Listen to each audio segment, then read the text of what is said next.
What's good, y'all? It's your boy Ross back at again with another video. So I'm gonna check out Jim Cornette on CM Punk and Cody Rhodes in WWE instead of AEW. It's been a minute since we checked out the Jim Cornette podcast. I've still been, watching his videos off camera, but I know a few of you guys have been sending me videos that you guys have wanted me to check out, and they just recently dropped this not too long ago on the channel, and I definitely want to see his opinions and takes on it. But it's really clear to see AEW dropped the ball massively with letting go of Cody and letting go of CM Punk. This was one of those things where they have literally left millions of dollars on the table with just these two guys alone, and they really have no one else to blame but Tony Khan. Yeah, I'm being dead serious. Tony Khan is really the blame here for leaving all this money on the table, for not handling the talent and handling what we see on television better. Because, he's kind of let people just run amok, and we've seen how that's caused issues and problems. So we're going to see what Jim Cornette has to say about this. Should be an interesting one. Appreciate all the love and support you guys showing on the channel. Let's get right into this one. What the f are they thinking over there in Cucamonga land? Not Cucamonga land. When I can't say two of the biggest stars in wrestling are AEW talents that, honestly, in Cody's case, no disrespect to him, didn't move the needle at all. Yeah. And Punk, who is the only one really who has moved their needle, but the needle is a lot bigger. It's like one of those things they give the fucking epidural spinal thing with or whatever that he's moving now. And they had them. Yeah. And they couldn't fucking make it work. Nope. I don't think it's fair to say Cody never moved the needle. I think Cody was an important part of the overall package, and early on didn't move the needle. Well, but that's the thing, is that honestly, Cody, as we've seen in retrospect, there were more people. There were more people. Well, there were more people, but also he was more important in keeping it some semblance of a professional wrestling promotion, a professional in capital letters wrestling promotion. And that's a fair point to say, because at one point the fans started turning on Cody. I remember that towards his end, they started turning on him. He's a very integral part of the early success of AEW, but at the end of the day, he wasn't, I guess you could say, the needle mover in a sense. Like, people love to see Cody and what he was bringing to the table in the ring and promos and stuff like that. Had some great matches, great segments, but he wasn't necessarily the top guy, even though he was one of the integral parts of AEW being what it was at the time. So it's one of those things where when he went to WWE, he's instantly the top guy. Like, once he got there, he became the top guy, and he's been the top guy. He is the person that people pay to see money, to see his entrance, to see him in the ring. He's had, to be honest with you, pretty great matches and feuds in WWE since he's been there. So in a sense, in that case, Cody has been somewhat the needle mover more in WWE his second go around than he ever was in AEW. And you can clearly see that. He's still like the top babyface in the company. He's been there for about 2 years now. And his loss was probably felt more behind the scenes, locker room flavor, the whole fucking thing. Tony goddamn going off on tangents, whatever, than in the ratings. But still, both of them, the fluctuations in viewership on the programs that Punk and Cody are on now are bigger than some of the total ratings of Tony Khan's broadcast these days. We always said it jokingly, the biggest match in AEW history is going to be Cody versus CM Punk. I think originally we said it's SummerSlam and then Survivor Series, and who knows when. It still is. Yeah. I mean, it's the biggest thing that can happen to AEW, and I don't want to spoil too much before we get there because I know there's a big review coming, but it was telling the lack of reaction Punk got talking about punching people in the face in the back. Mm-hmm. That says that audience had no idea what the fuck he was talking about. Yep. If you guys remember Punk's promo on Friday Night SmackDown this past weekend, the people that know the situation, that knows what happened with CM Punk and the Young Bucks and all the All Elite crew or whatnot, and that the brawl they had, we understood the reference. But the casual fan that was there, most of them didn't understand the reference. In fact, even in our Inner Clutch live stream we did for that show, there were some people that didn't understand the reference, which lets you know the vast difference of people that are watching the shows like WWE and then know that crossover. It's not as great as you would think it would be. Like, oh, I watched WWE and AEW. And granted, it can also be in the town they were in. Maybe you put them in a more a smart wrestling town like Philly or Chicago or Brooklyn or wherever. You put them there, they would probably get the reference because that crowd probably watches a lot more wrestling than just WWE. But that specific crowd, they didn't know, most of them didn't know what the hell they was talking about. So it lets you know, and I'm pretty sure that's like that in most cities and towns other than the big wrestling cities. They don't know what's going on AEW. For some of them, they may actually think that this is CM Punk's first time coming back to wrestling in a long time, not even realizing he was in AEW in a whole nother company. So I don't know. It's very interesting, but I definitely didn't notice that when that happened. People didn't catch that reference. They have no idea who the Young Bucks are. Nope. They don't have any idea what he did in AEW. Nope. They know he's a former WWE champion who worked with Paul Heyman who's coming back. Yep. And at the same time, that line illustrated a point that I have made about everybody that tries to do the shoot promos, the insider promos, it used to be newsletter promo. Now it's the website promo audience. There's got to be a double meaning. Mm-hmm. You can't just go out there and talk smart. You have to either say something that it wasn't designed to get a reaction for that audience. It was designed to get a reaction for a certain audience. Yeah.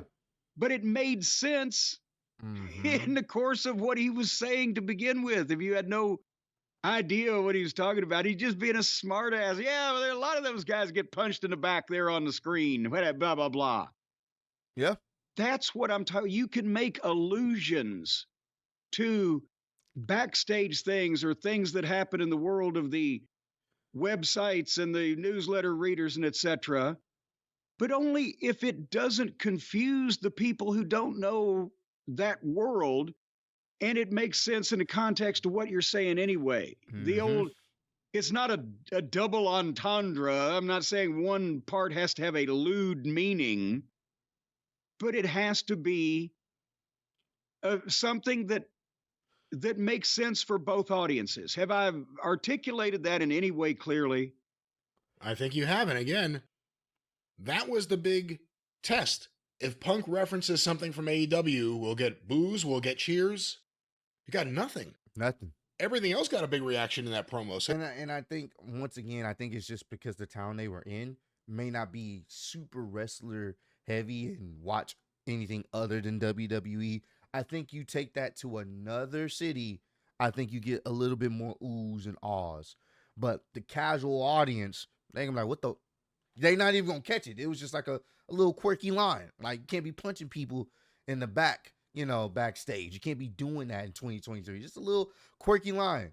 It's just us that know the reference. We got the reference. And he didn't have to do too much. He didn't have to wink at you. He let it be said. He chuckled and moved on. It made sense in the context of the promo.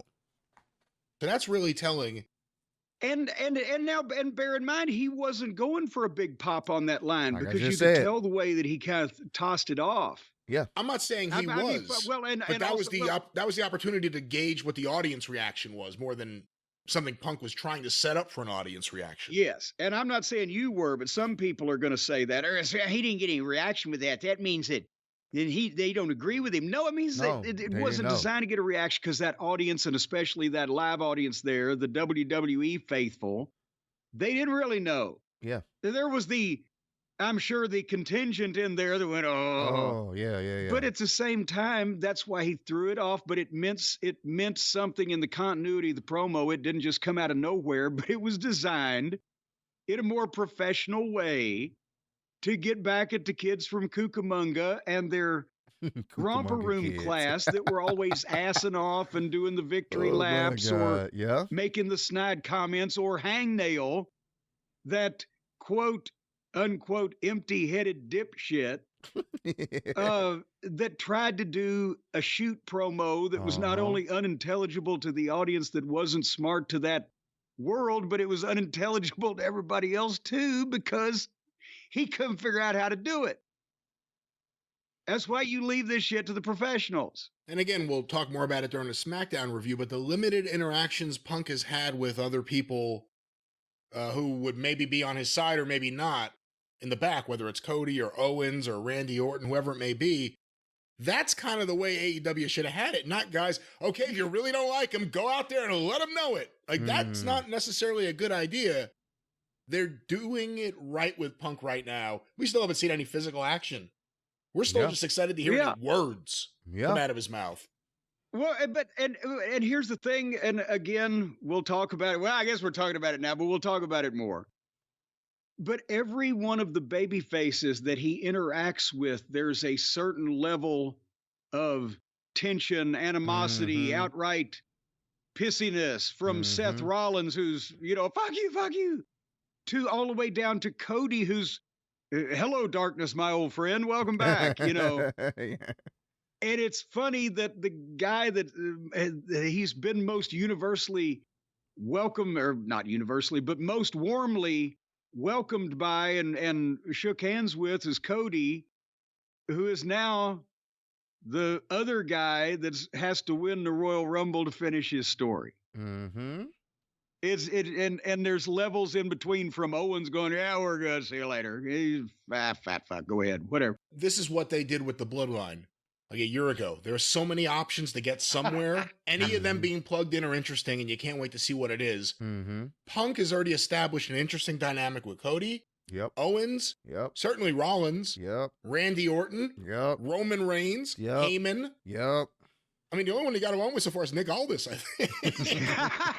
So, I mean, not got along with, but just there's that tension, like you said. There's an interesting thing. You don't know what Punk's going to do. He's not a declared babyface or a declared heel. He's just him. And so far, it's been good. We'll talk more about it later in the show. But Cody and Punk, this all could have been an AEW. The more you see now of what's happening with WWE, and they are right now having a business boom, so it's a special time to see them. And then you see what's happening in AEW. It's one is going one way, one has gone around the hill and is going down the other way. But by the way, I will say one thing. Punk will be very respectful of Aldis in a physical manner, because they've already had Orton RKO him, and they're not going to go just punching up their goddamn general manager with no retort with everybody on the roster, like would probably be happening over on the other side of the street. But anyway, we will move along. On the other side of the street, we would hit him with a Canadian destroyer, and then the other guy would get up and do the same thing to him. On the other side of the street, I thought you were going to say he'd probably hit him with a truck. Oh, man. They make some very interesting points.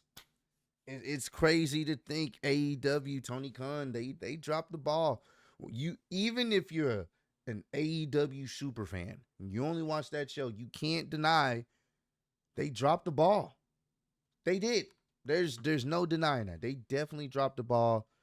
They should be having some of these guys that they lost still over there, giving them some good programs, good segments, good matches. But once again, Tony Khan didn't have full control over the people that he's employing. And it's just been chaos and confusion and uncertainty. So, I don't know.